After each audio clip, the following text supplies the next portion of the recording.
이번 이야기는 트위시의 지게다 리조트 아르바이트 5화입니다. 이 땅에 사는 사람들도 탯줄에 대한 이야기들을 굳게 믿는 사람들이 있습니다. 지역의 특성상 이곳은 예전부터 어부로 생계를 유지하는 집이 많았습니다. 어부의 집에 아이가 태어나면 그 아이는 어려서부터 부모를 따라 바다로 나가 일을 돕는 게 일반적이었습니다. 바다에 일을 한 것은 위험도 많아서 자식이 무사히 돌아오기를 바라는 엄마의 그 마음을 저로서는 짐작하기도 힘듭니다.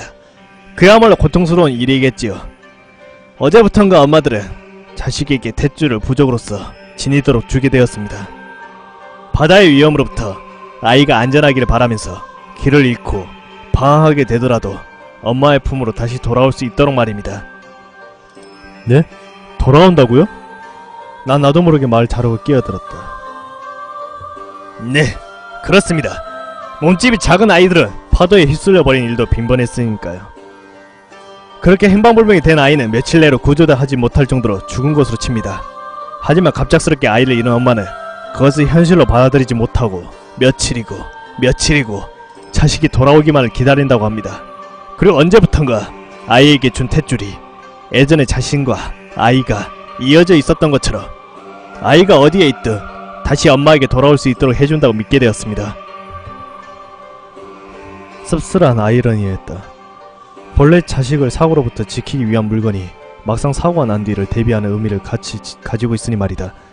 엄마는 어떤 기분으로 자식을 배웅했던 것일까? 실제로 탯줄 덕분에 아이가 엄마 곁으로 돌아온 애는 없습니다. 하지만 어느 날 아이가 돌아왔다고 눈물을 흘리며 기뻐하는 엄마가 나타났다고 합니다. 그러나 주변 사람들은 그 말 믿지 않았고 슬픔에 정신이 이상해져 버린 거라고 동정의 시선으로 바라보았습니다.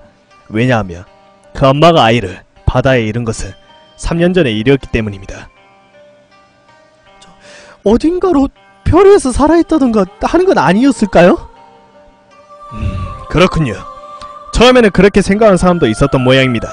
그래서 엄마에게 아이를 보여달라고 말하는 사람도 있었다고 하더군요. 그래서요?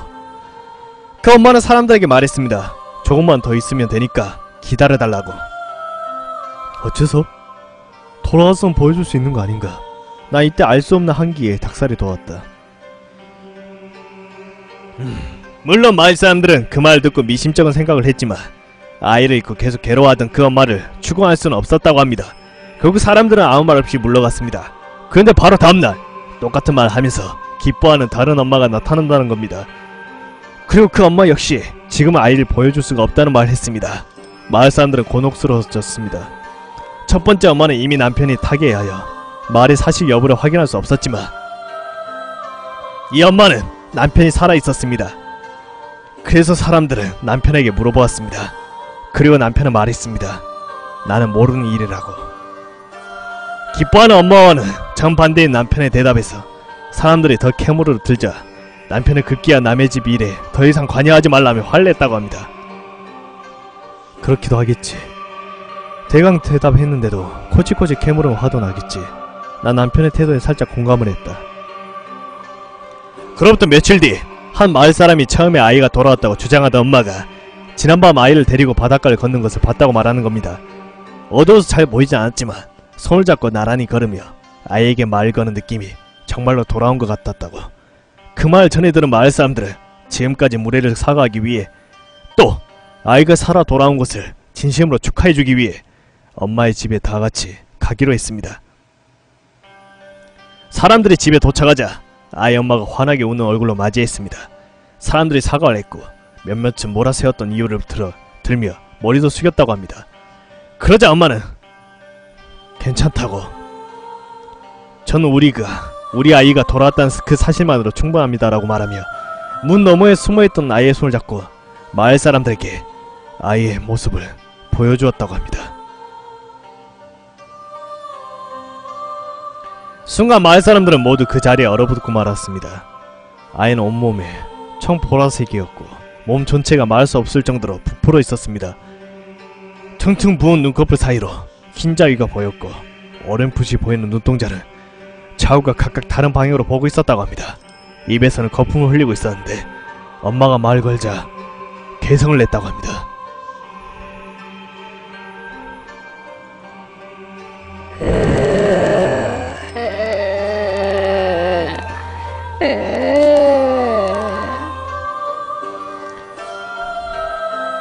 그 소리는 마치 까마귀의 울음소리에 흡사했다고 하죠. 그 개성이 상냥한 웃음을 지으며 머리카락이 듬성듬성하기가 거의 없는 아이의 머리를 사랑스럽게 쓰다듬는 엄마의 모습을 보고 마을 사람들은 모두 겁에 질려버렸고 그 자리에서 도망쳤다고 합니다. 불불이 흩어졌던 사람들은 그날 밤 마을의 가장 어르신의 집에 모였습니다. 정체를 알 수 없는 그것은 마을 사람들을 떨게 만들었고 이야기를 전해 들은 장로는 자신의 힘으로는 어쩔 수 없는 일이라며 판단하여 사람들을 데리고 마을 절의 주지에게 찾아갔습니다. 그 주지는 저의 손조에 해당하는 분인 것 같습니다. 이야기를 들은 주지는 사태의 심각함을 느끼고 곧바로 그 엄마의 집으로 갔습니다. 그리고 엄마 옆에 아이를 보자마자 엄마를 집에서 끌어내어 절로 데려갔죠.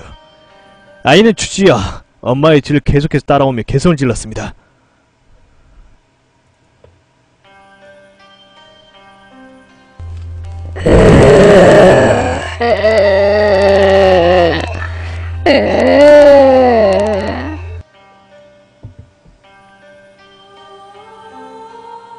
절에 도착한 뒤 겹겹으로 격결 쳐놓은 방에 엄마를 앉히고 이야기를 했습니다. 하지만 아이와 떨어진 엄마는 극심한 불안감에 대화가 불가능한 상태였죠. 나중에는 아이를 내려놓으라고 주지를 향해 무섭게 소리를 질렀다고 합니다. 그래서요. 어떻게 됐는데요? 엄마는 강하다고 하죠. 있는 힘껏 억누르는 주지를 떨쳐내고 그대로 절로 뛰쳐나갔습니다. 승려는 안타까운 듯 표정으로 말했다. 그 후 절의 인부 몇 명과 마을 사람들을 데리고 그 엄마의 집으로 쫓아갔어요. 이미 그 집에 엄마와 아이는 없었습니다. 그 집안에는 어디에서 가져온 것인지 알 수 없는 부적이 온 사방에 붙어있었고 방 구석에는 썩어 남은 밥이 악취를 풍기고 있었다고 합니다. 나는 바로 여간에 2층에서 본 썩은 음식 더미를 떠올렸다. 그 자리에 있던 모든 사람들이 생각했습니다. 그 엄마는 아이의 이런 슬픔에 여기서 어떤 의식을 행하고 있었던 것이겠지. 그리고 믿을 수 없게도 그 의식의 산물로서 그 아이가 나타난 것이라고요. 엄마의 마음을 헤아린 마을 사람들은 다같이 엄마를 찾아서 온 마을을 뒤졌습니다. 주지는 인부들과 함께 아이가 돌아왔다고 하던 또 한 명의 엄마의 집으로 갔습니다만 상황은 마찬가지였습니다. 정체를 알 수 없는 무언가에게 말을 걸면서 아이의 이름을 부르는 엄마와 그 모습을 보며 경악하고 있는 남편. 주지는 경을 외면서 그들에게 다가갔습니다만 엄마가 아이를 지키려는 듯 매섭게 눈을 번뜩이며 고함을 질러 주지를 위협했다고 합니다. 현실성 없는 이야기라고 생각하면서도 어째선지 듣는 내내 땀 범벅이 되었다. 마을 사람들도 겁을 먹고는 다가가지 못했습니다. 그러나 주지와 인부들은 주저하지 않고 엄마에게 다가가 격렬하게 저항하는 엄마를 억누르고 절로 데리고 갔다고 합니다. 몸부림을 그치지 않는 엄마를 들쳐매고 계속해서 따라오는 아이에게 경을 외우며 소금을 뿌리면서 갔습니다. 절에 도착한 뒤 주지는 엄마를 기당으로 데려가 몸을 꽁꽁 묶고 기당 안에 가두었습니다. 세상에! A가 놀라움과 안타까움에 목소리를 내었다. 다른 방법이 없었습니다. 엄마 아이들을 떨어뜨리는 게 급선무였으니까요. 그렇게 하지 않으면 아무것도 시작할 수가 없었던 거지요. 승려가 한 일이 아님에도 A는 승려에게서 얼굴을 돌렸다. 약간의 침묵이 흐르고 승려는 말을 이었다. 엄마의 몸에는 자해를 막기 위한 조치가 취해졌다고 합니다만 정확히 어떤 조치였는지 모릅니다. 그는 기당에 금줄을 두른 뒤 승려들이 기당을 둘러싸듯 앉아서 경을 외기 시작했습니다. 엄마의 신음소리가 기당 안에서 들려왔고 그 소리가 아이에게 들리지 않도록 모두가 큰 소리로 경을 외웠습니다. 그렇게 승려들이 필사적으로 경을 외우는 도중에 결국 아이가 나타났습니다. 아이는 엄마를 찾아 기당 주변을 빙글빙글 돌았습니다. 어떻게 엄마가 있는 곳을 알았는지 경이 제대로 효과를 발휘하고 있는 것인지 모른 채로 승려들은 그저 아이를 막기 위해 경을 계속 외웠습니다.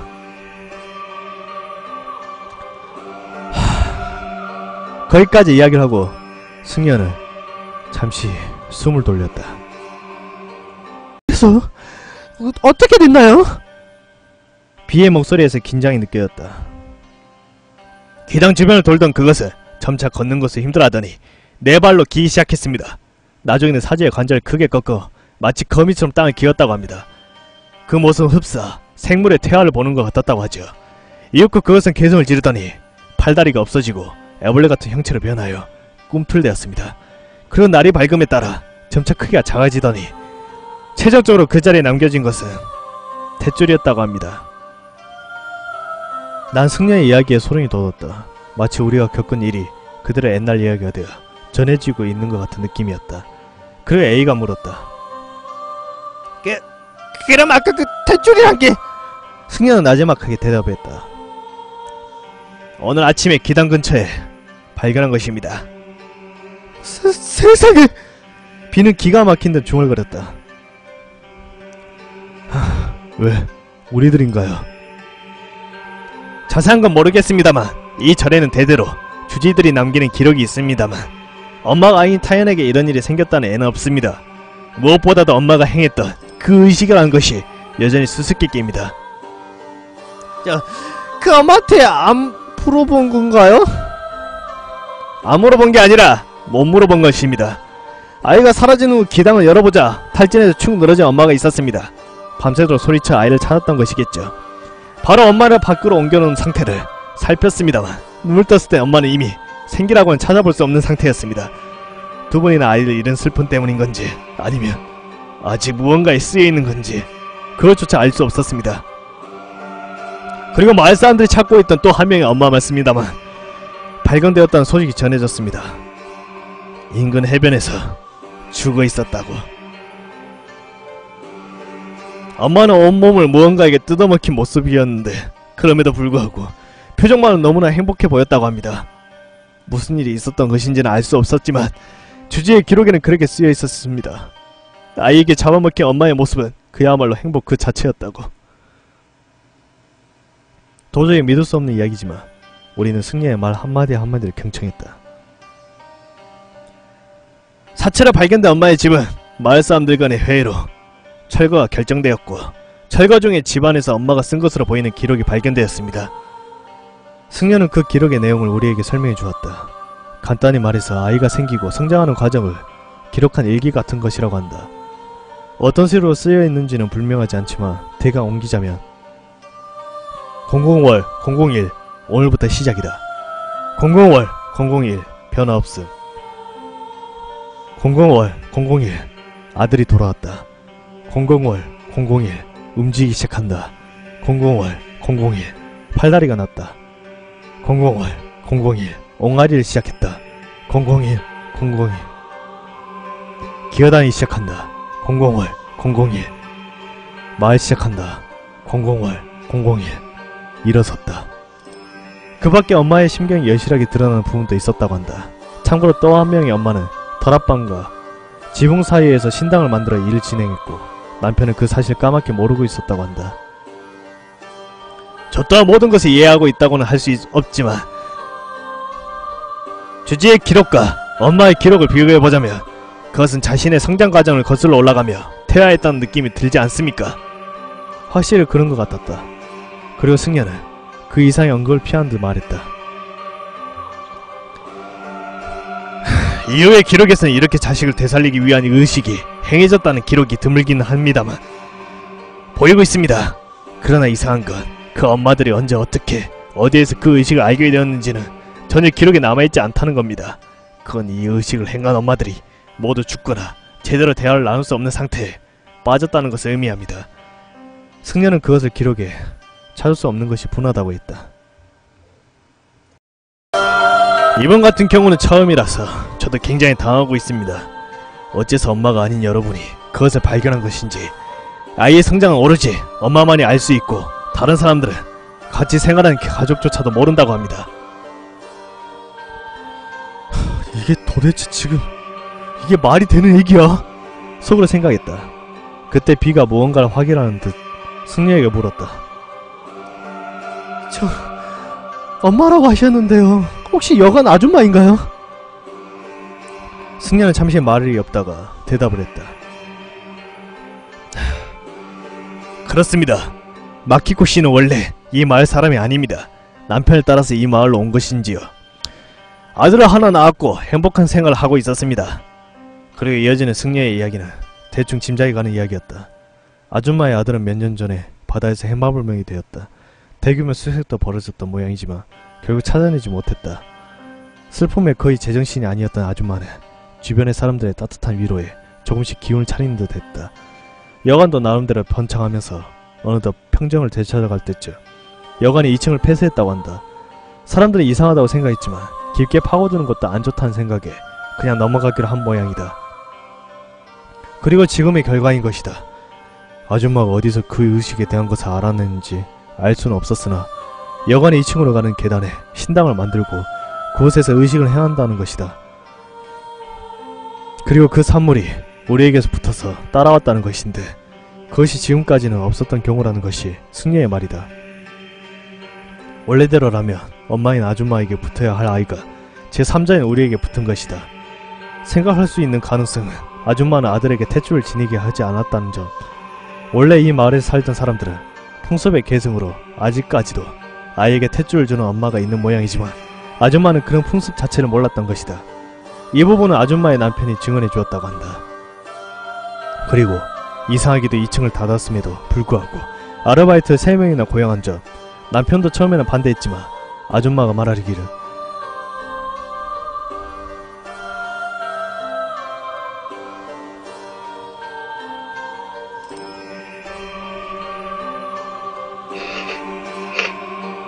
아들이 있었으면 좋겠어.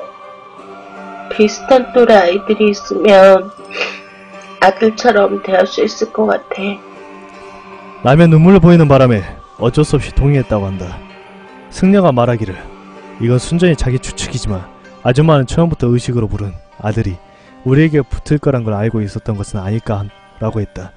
여기까지 이야기를 한 승려는 우리에게 말을 했다. 그렇게 무서운 일을 겪게 만들면서 정말로 드릴 말씀이 없습니다. 그러나 전 여러분과 마키코 씨 양쪽을 다 구해야만 했습니다. 여러분이 여기 있는 동안 우리는 마키코 씨를 본당에 가두고 선대가 했던 것처럼 경을 외웠습니다. 그것이 귀당으로 갈지 본당으로 올지 알 수 없었기 때문입니다. 즉 붙어서 따라온 건 우리한테지만 이제까지의 경을 보면 아줌마도 위험한 상황이었기에 취한 조치라는 것이다. 난 승려가 사과를 하는 일은 아니라고 생각했다. 오히려 어찌 보면 이 사람은 생명의 은인이 아닌가 생각하며 비를 보았다. 그러나 비는 부들부들 떨면서 승려를 노려보고 있었다. 말도 안 돼. 자기 아들만 돌아오면 다른 사람은 죽든 말든 상관없다는 거야? 야, 싹 다 털어놓으라고 해요, 예? 어떻게 이런 일을 꾸민 건지 못하겠으면 내가 할 테니까. 그 아저씨도 알고 있었던 거잖아. 그런데도 잠자고 있었던 거 아니야? 남편분은 몰랐습니다. 거짓말하지 마요. 다 알고 있는 말투였어. 이야기는 이 지역에 뿌리 깊게 퍼진 이야기입니다. 남편분이 알고 있었던 건 예상으로 짐작한 것이겠죠. 승려가 거짓말을 하는 것 같지는 않았다. 그러나 비의 분노는 가라앉지 않았다. 장난해요. 당장 데려와. 지금 어딨냐고. 우리는 비를 말리기에 급급했다. 승려는 미동도 하지 않은 채 비의 격분을 담담하게 듣고 있었다. 그리고 이야기를 여러분에게 하려고 했을 때 이미 모든 것을 보여드려야겠다고 생각하고 있습니다만 마키코 씨에게 안내를 하겠습니다. 승려는 자리에서 일어났다. 우리 셋은 승려를 따라 걸었다. 본당 어딘가에 있을 줄 알았더니 별당으로 가는 복도를 지나 독 안으로 들어갔다. 몇 명의 경을 외는 소리와 어떤 신음소리 같은 것이 들려왔다. 그리고 그 소리와 함께 하는 소리가 들렸다. 꽤나 큰 소리였다. 어느 방문 앞에 서자 그 소리들은 바로 문 너머에서 들려오는 소리였고 문 너머에서 도대체 어떤 일이 벌어지고 있는 것인지 나는 무서운 느낌이 들었다. 그리고 승려는 문을 열었다.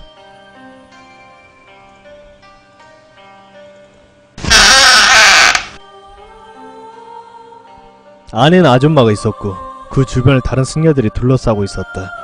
우리 셋은 모두 할 말 잃은 채 서 있었다.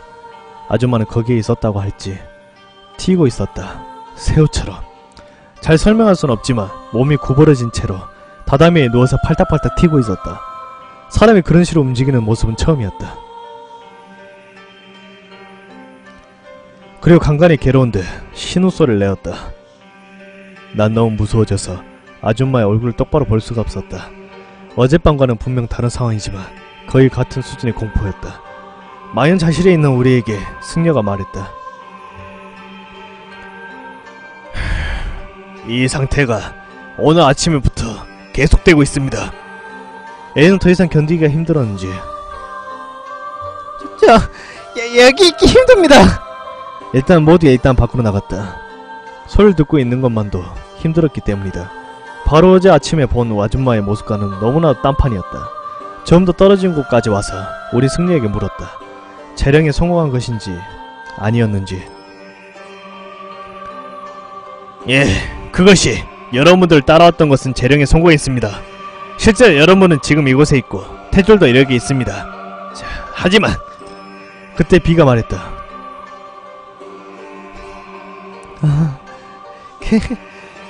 그게 하나가 아니었지.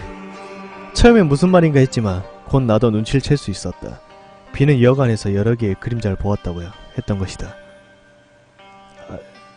하나가 아니었다고요! 승려는 놀란 듯이 비에게 물었고 비가 고개를 끄덕이자 다시 말이 없어졌다. 그리고 잠시 생각한 듯 하다가 무언가 생각난 듯 고개를 들더니 우리에게 말을 했다. 여러분은 밑에 있는 집으로 가주세요. 그리고 그 방에서 한 발짝도 나와서는 안됩니다. 곧 사람들을 따라 보내겠습니다. 어리둥절해 있는 우리를 놔두고 승려는 바로 아줌마가 있던 방 쪽으로 뛰어갔다. 갑자기 그곳에 떨궈진 우리는 멍하니 그렇게 서 있었다. 그리고 잠시 뒤에 아줌마가 있던 방에서 커다란 무언가가 천에 둘둘 쌓여서 여러 명의 승려들에 의해 엉겨지는 것이 보였다. 천으로 쌓인 그것은 꿈틀꿈틀거리며 격렬을 일으키기도 했다. 우린 그것이 아줌마라는 걸 직감했다. 그렇게 아줌마가 기당으로 옮겨져 가는 모습을 지켜보았다. 갑자기 무서운 기분이 든 우리는 서로를 쳐다보았고 서둘러서 밑에 있는 집으로 갔다. 거기서부터는 이야기를 할 것이 아무것도 없을 만큼 그냥 그렇게 있었다. 집에 도착하고 잠시 뒤에 다른 승려가 와서 이 방에 내일까지 있으라고 했다. 그리고 그 승려는 우리와 함께 방에 남아 서로 머쓱한 분위기 속에 아침에 올 때까지 넷이서 있었던 것이다. 그리고 다음날 일찍 잠에서 깬 우리가 한가하게 시간을 보내고 있었는데 승려가 찾아왔다. 우리 승려 앞에 나란히 앉아 이야기를 들었다. 승려는 우리의 재령은 완전히 끝이 났다고 했다. 어제 들은 대로 우리에게 붙어있었던 건 한 마리며 거기서 완전히 퇴화해서 소멸했음을 확인했다고 했다. 우리는 그 말을 듣고 안심했다. 그리고 승려는 말을 이었다. 아줌마는 결국 구할 수가 없었다고. 슬픈 것인지 화가 난 것인지 알 수 없는 표정으로 그렇게 말했다. 죽었는가 물었더니 그건 아니라고 했다. 그 말을 듣고 난 아줌마가 바닥에서 튀던 모습을 떠올렸다. 혹시 계속 그 상태인 겁니까? 내 물음에 승려는 무거운 표정으로 침묵할 뿐이었고 긍정도 부정하지 않았다. 아줌마의 지금 상태는 붙어있는 혈령을 쫓아내고 말고 하는 그런 차원을 넘어서 뭔가 더 다른 것이 기인해 있다고 한다. 자세한 말을 해주지 않았지만 아줌마가 행한 의식은 이 지역에 전해지는 아이를 되살려주는 주술과는 비슷하면서도 다른 것이 모양이었다. 어디에서 알았는지 모르겠지만 아줌마는 아이를 잃은 슬픔에 이것을 실행하기로 마음을 먹었다. 그러나 탯줄이 문제였다. 거기서부터 승려의 추측이지만 아줌마는 여러 번의 시행착오를 거치면서 의식을 점차 완성형으로 이끌어갔던 것이 아닐까 했다. 지신의 신념으로 주술을 이끌면서. 그러나 그것으로 인해 얻은 결과는 본래의 것과는 다른 것이었다. 흰당에 있던 것은 하나가 아니었고 그 안에 아줌마 아들이 있었는지는 알 수 없다고 했다. 승려는 이 의식을 결말은 너무나도 잔혹한 것이라고 했다. 그걸 스스로 알면서도 의식에 발을 들이고 마는 엄마가 있는 것이다. 아이를 잃은 슬픔이라는 것이 어느 정도의 것인지 우리로서는 짐작도 할 수가 없다. 마음의 구멍이 뚫려버린 엄마들이 그러한 의식에 이끌려버리는 것은 시대를 막론하고 있을 수 있는 일일지도 모른다. 비는 아줌마가 이제 어떻게 되는 것인지 집요하게 물었지만 승려는 모른다는 말만 반복할 뿐이었고 우린 뭔가 허허벌판에 덩그러니 선 기분이었다. 승려와 이야기를 마치자 방에서 여관 아저씨가 들어왔다. 난 순간 섬뜩했다. 여관 아저씨의 얼굴은 완전히 흑빛이었고 그 짧은 시간에 심하게 초췌해져 있었다. 아저씨는 우리 앞에 와서 울면서 사과하기 시작했다.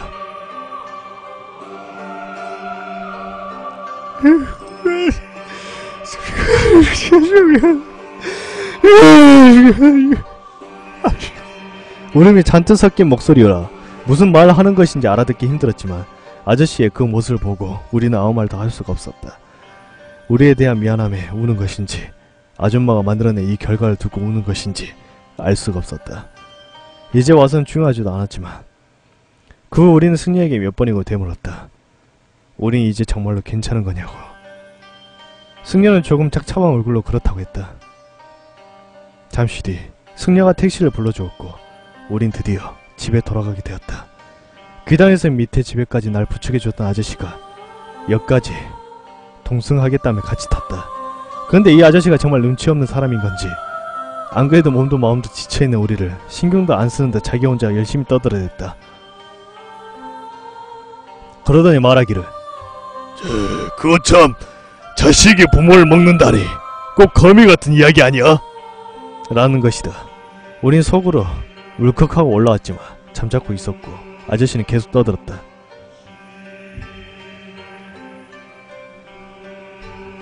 너네들 여기서 들은 주소를 시험해보거나 하면 안 된다. 자기 책임이야. 자기 책임.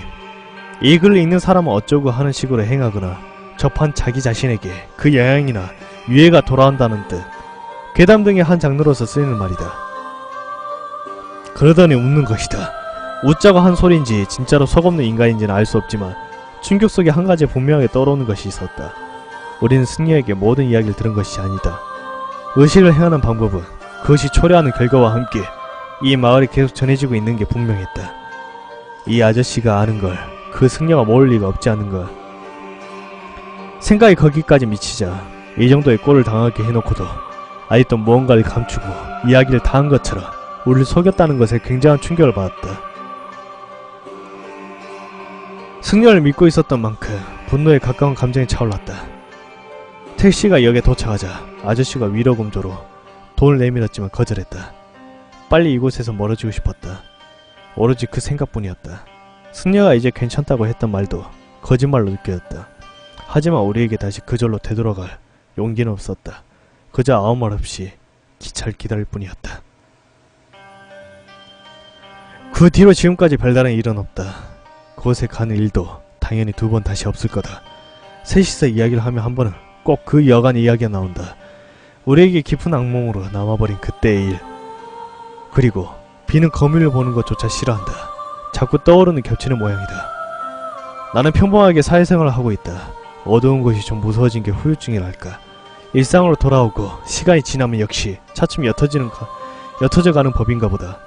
이게 정말로 마지막 후일담인데 지금까지의 이야기를 다른 두 친구에게 해주었다. 친구들은 우리의 분위기나 모습을 보고 일단 들어는 주는 눈치였지만 그 녀석들 그리고 장난 반으로 그 여간에 전화를 걸어보았던 모양이다. 그리고 걸었더니 그냥 평범한 아줌마가 전화를 받았다고 했다. 그러더니 한술 더 떠서 짓거리는 말이 우리 보고 한번 걸어서 목소리를 확인해보라는 것이다. 근처에 이상하게 까마귀 울음소리가 나는 게 이상한 것 같다면서. 우린 끝까지 걸지 않았다. 아니 걸지 못했다. 아줌마가 무사하다 무사하지 않다 그것을 확인할 필요도 없고 그럴 용기도 없었기 때문이다.